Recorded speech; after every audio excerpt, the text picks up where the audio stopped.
Okay, today we're going to do a quick review of how to slice an apple, and I'm going to use this apple to make apple caramel rolls. So the first thing I always do with an apple, I always make sure it's nice and clean, and then I turn it over so it's more stable, and then I cut it just to the, because I'm right-handed, I cut it just to the right of the core, and I'm going to lay that down, and then once I've done that, I can lay it on its flat side so it's straight. And again, I'm just going to go a little bit to the right of the core, and then I'm going to flip it again and flip it again so that I have my nice square core here.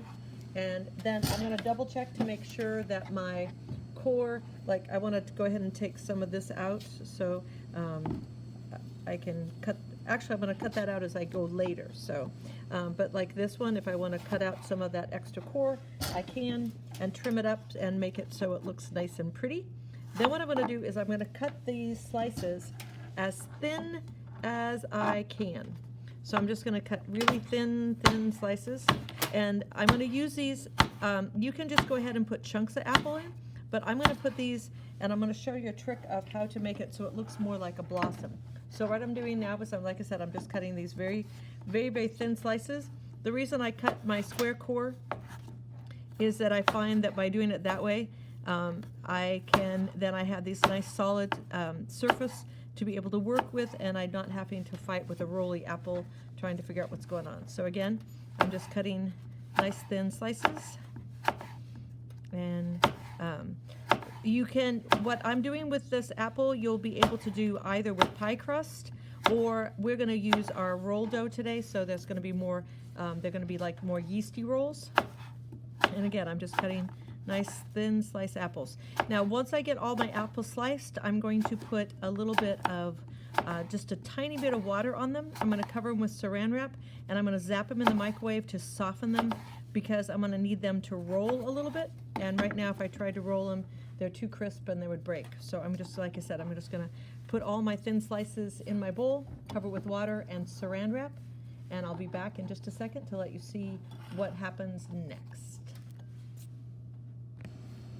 Okay, to make the apple rolls that I wanted to show you, they're sort of like apple roses. I have rolled out a piece of dough the same size as I would for cinnamon rolls, but instead of putting anything on them yet, I'm going to go ahead and cut this into 12 strips going across, so that I have they're a little bit wider and not as long. When the apples come out of the microwave, my recommendation is that you take them and actually put them on a paper towel or drain them well, so that the liquid from the apples doesn't get into your dough before you want it to. But please notice they're very soft, and be careful when you first take them out. They might be a little bit hot, so just be careful. But like I said, I want to get as much of that moisture out as possible so it's not going to make my dough soggy. So I'm going to take one of my strips of dough. I'm now going to lay 4 or 5 strips of apple, like little pieces of apple, on it. And my goal is to overlap them a little bit so that they'll turn out more like the petals of a flower. Sometimes, by the way, this isn't something that it may take you a couple times to be able to do this, so please don't get frustrated. You lay your dough in half, and then what I'm doing is I'm just going to roll my dough around my apples. I'm just going to sort of roll it up, and then I'm just going to take it around the other way, so that way I have, it looks sort of like this. And then if these come out, I'm just going to poke them back in. I'm going to stick them into my muffin tins, and then I'm going to go ahead and allow them to just get a little bit lighter. Again, I just take a strip. I'm going to put 4 or 5 pieces of apple along the edge here. As I mentioned, I soften them up just to make sure that they, I cook them in the microwave for a minute, maybe 2. Just until they get soft, and then once I have them nice and soft like this, then I can take my other piece of dough, roll it back the opposite direction, and once I have it in my little pinwheel here, then I just take that pinwheel that's got the pinwheel of apples, stick it in my muffin tin. Here's my last one. Let's see how I do on this one. Again, stretch it out, put my 4 or 5 pieces of softened apple slices here. It really does help if they're not too wet. just because that way they don't tend to get your dough, your dough tends to want to get soggy. And I just roll it up, and I have my apple roses.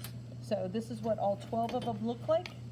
So I've got them rising in my muffin tin, and I'm gonna allow that. Now, if you wanted to, you could open up the inside here and put some caramel sauce just right there in the middle, or you can, and just allow it to cook with a little bit of, just a piece of caramel in there, just to make it look, because caramel and apple is always a good thing. I am just pushing a hole in the middle of my little apple there. I am then putting just a small, maybe a half a teaspoon of caramel sauce just right in the middle, and I'm trying to push it down as far as I can so that it will actually act like a filling. I'll do the same one again. My finger's a little sticky because it has some caramel on it, but I'm just sticking this right in the middle, and again trying to push it down so that way it will go down into the roll. And my last one, just making a little indentation. You can use the back of your spoon if that's easier, and just use this. And a little bit of caramel sauce right there, so that way it can be a caramel apple rose. Okay.